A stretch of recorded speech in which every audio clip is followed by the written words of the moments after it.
morning, Eric. Good morning, Wendy. Merry Christmas. Merry Christmas. How has your year been? So far, I would say it's ending up well. Although it's been a challenge. It's been a challenge.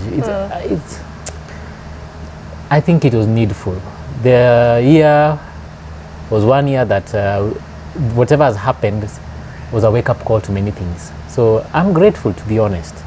You know, at times these challenges that we go through in a year are not things that we can clap our hands and say, hey, it was, you know, wonderful. No, but they are the kind of things that really bring transformation. So that's a part about this year that I admire, I like. You like? Yes, and it has taken our business into a different direction. We've never been as productive as we've been in, I don't know in how many years. Really? Oh yes. Today I'd like us to do a Christmas edition. Okay. And I'd like us to talk about lead generation. Okay. So our work is heavily dependent on leads. Yes.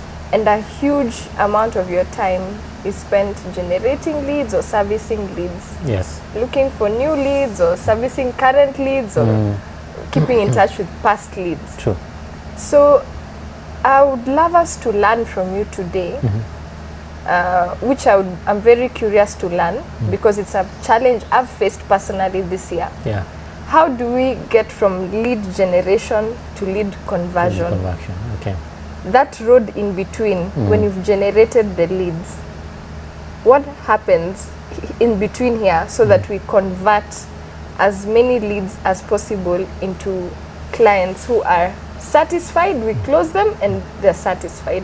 What does the journey in between here look like? Yes. What are the mistakes we make in the middle here, and how can we improve to make that journey better and smoother? As we are discussing focusing on someone who's already generated enough leads, but now probably the challenge is the conversion, right? The conversion, yeah. The most important thing to understand is for you to convert a lead, they have to be qualified. When they qualify, they become what you call a prospect. And a prospect is someone who whatever they're looking for is in your target market, and then they have the money to buy the property or to rent the property, and they're decision makers. So does that mean, on that point, does that mean if I cover, let's say if I cover Runda, yes, and I have a current inquiry, it's not a prospect? Yes, it's not. I didn't know that. Yes, it's not a prospect.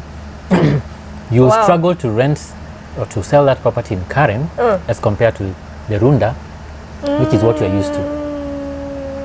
So unless you have grown... So that a lot of people go wrong at that point. Yes. Servicing people who are not in their area. Yes.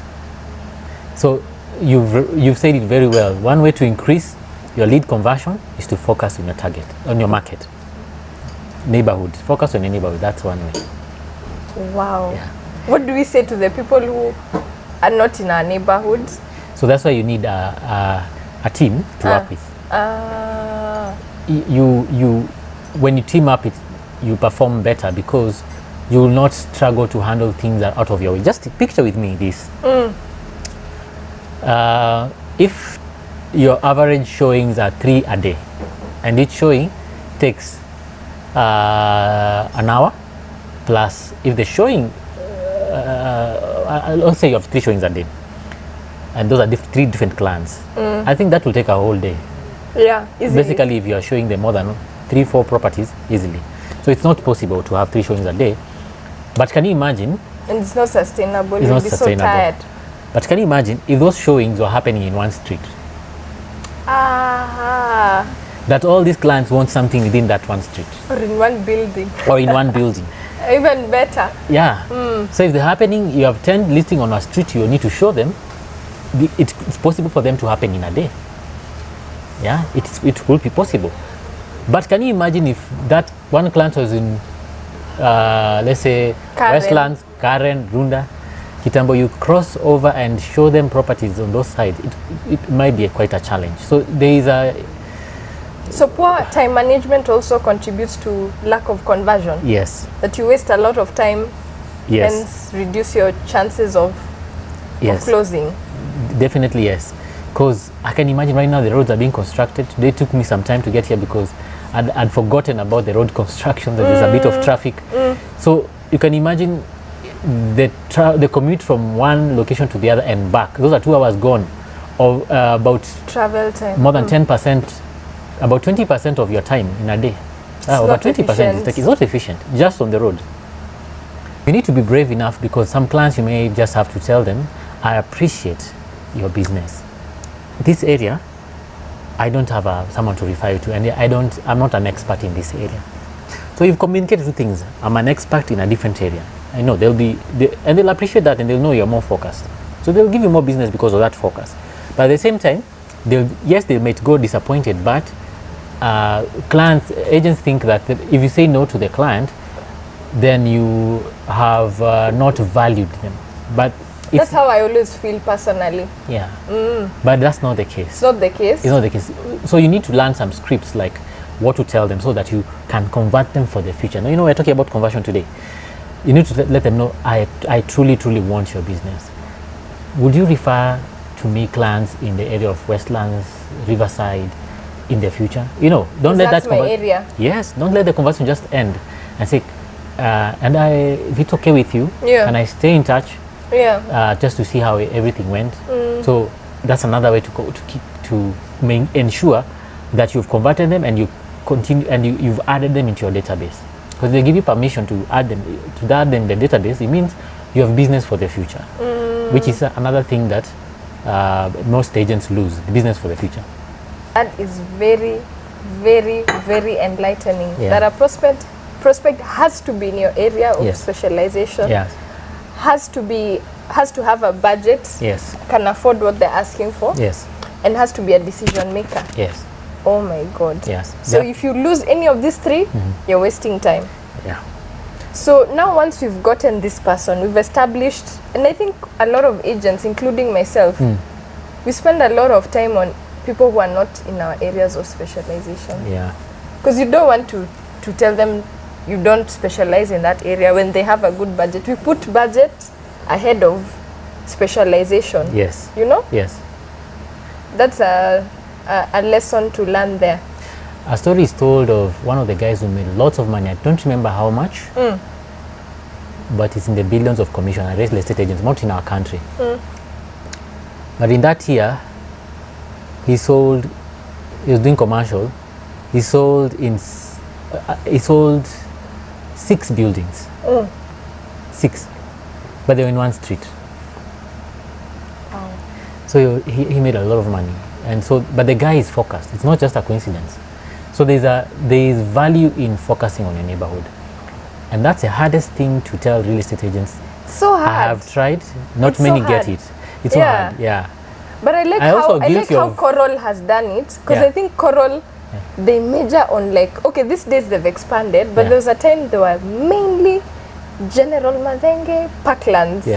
And then they have a sign on the whole street, on each gate. So that must also be very powerful branding wise, that every next gate you go to, you see Coral on the whole street. That means that any landlord who thinks of selling on General Madenge will automatically think of them. So they sold 6 buildings in one street. In a span of how long? A year. Wow.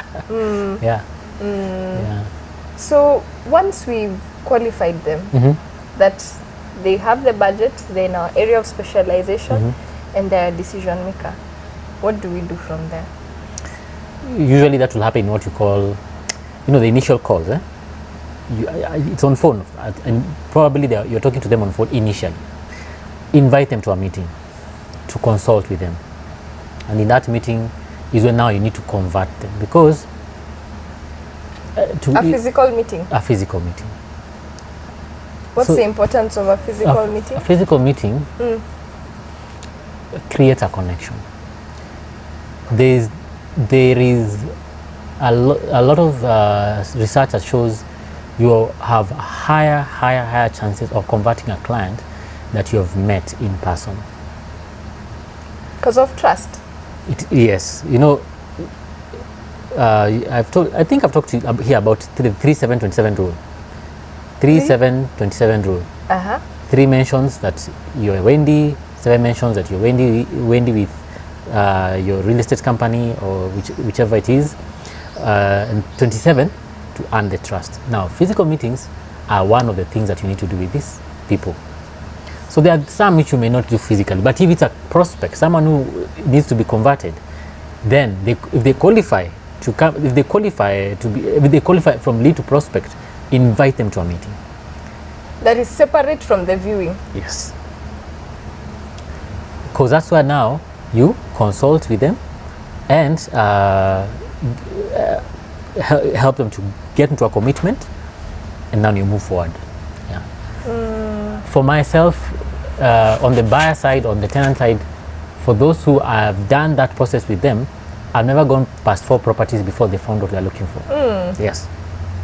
And what about that belief that you have to see many properties before you choose? How do you undo that in many clients who feel like, I've just not seen enough properties? How do you navigate that? I've just thought of something as you're asking. I want to help people digest that. Let me say it differently than I usually tell it to the agents I'm consulting with. There's a reason why the client will see many properties. Which is? Probably there's something they are missing within the property. What else could it be? What's the other reason, by the way, Andy?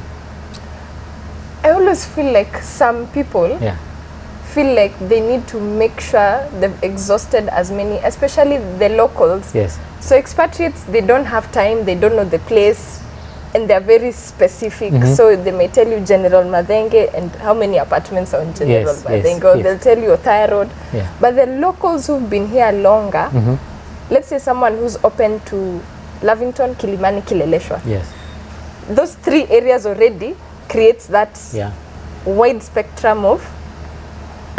So she's okay with living in any of the 3, and so she wants to get the best deal and to feel like they've seen as many as possible before they make a decision, so that they don't feel like they've just chosen the first one. Okay. How do you navigate that? So one of the things, one of the easiest way to go about it is, first of all, imagine they want the best choice. So you help them to describe what is your best choice. What is the best choice to you? Best choice to one person is different from another person. So you sit down with a criteria sheet and tick off the features, amenities, and conditions of those properties. FAC. Features, amenities, and conditions. Your criteria sheet will revolve around those things. So there may be very many things. They may say, my best is a jacuzzi. My best is a neighborhood that looks like this.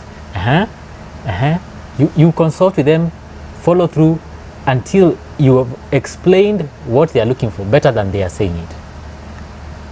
If you do that, you'll come out as a consultant. If when you go to a doctor and tell them about a headache, and they query a few things, and then they tell you, actually, that is not a headache. It is because, the way you slept or something you ate that's affecting the way, they've explained it better than you think. Because at times we like to self-medicate. That's what Kenyans, Yeah, self-medicating. And what if I went to a consultant who has spent years, is experienced in understanding what's going on in your body? If it's a house, and that could be a life investment, would you rather do some guesswork and self-medicate, or would you rather seek a consultant? If you have a heart problem, would you go to a cheap surgeon or to an expensive surgeon? Or an expensive one who knows what they are doing. You don't want to risk your life with that. So in the same way, you need to ask agents. The challenge is we don't communicate that in the way we consult. We don't just tell them I'm professional. Communicate it. Take them through a process until they feel, I'm defined property nataka kabisa. Here they have defined it clearly. It's very clear. That's what we do in those meetings. So lead conversion starts from how you start the process. It starts from the beginning. Yes, lead conversion starts from the moment you ask them for a meeting, but it ends when they sign an agreement to work with you exclusively, preferably exclusively. Is that how possible is that Preferably. in Kenyan markets? Oh, very In your much possible. experience, it's possible. Oh, yeah. What does it take? Show us your ways. To have a client who's like, this is my agent. I have a few of those, by the way. But I would love to learn what it takes to have more. And I've managed to have that on the landlord's side. Yeah. But I would love to know what it takes to make the buyer side feel like I'll only deal with this one person. Okay. Since I know you a bit more, I can try and address it directly to me, what you could do. Yeah. So I don't know whether you do it, but let's say if you have a database of buyers, how many of them know the kind of transactions you're doing every quarter? Is there a systematic way of letting them know this is a business I've done? If there's that could mean sending them just rented, just sold cards, physical postcards, or because at times newsletters don't. I think open rate is about between 20 and 30%, depending how well you do them. So they may not see everything. You're not sure whether they've read, but a card, you are 100% sure they've read. They'll Because read. they have to open it. Yeah, even a WhatsApp message is better than newsletter. Than a newsletter. That guarantees you that yes, they've seen what I've sent. If you communicate that message, and the card could say, last quarter I did ABC.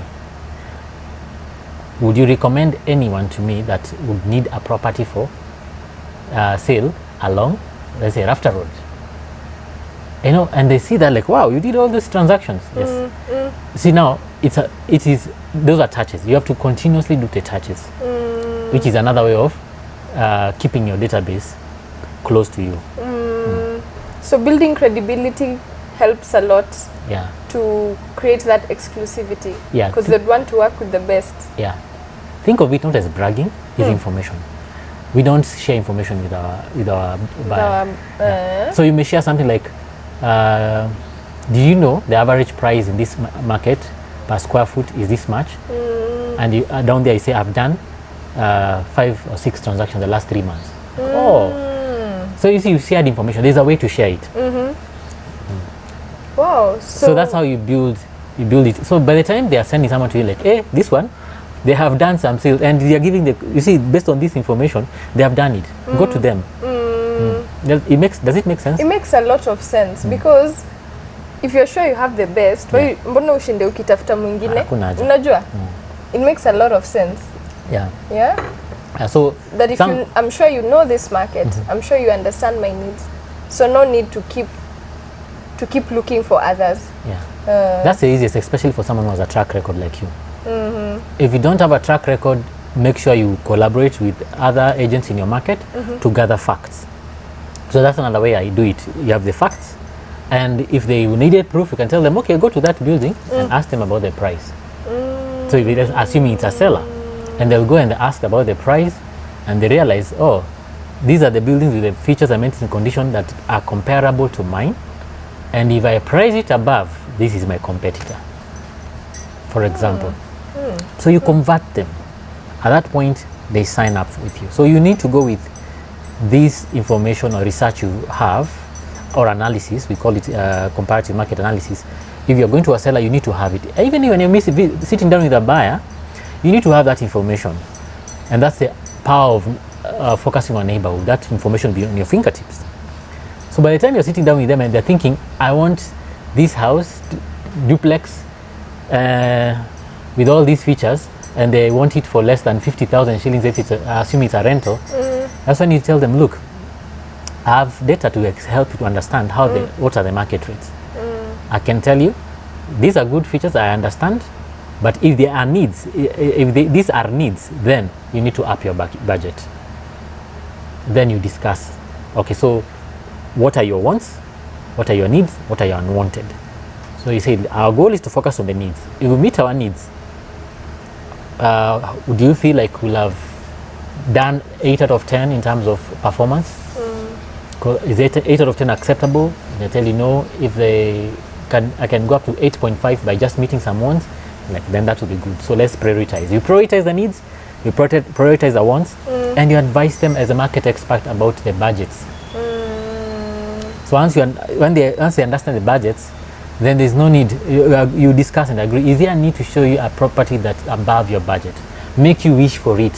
Feel so good about it, yet you can't have it.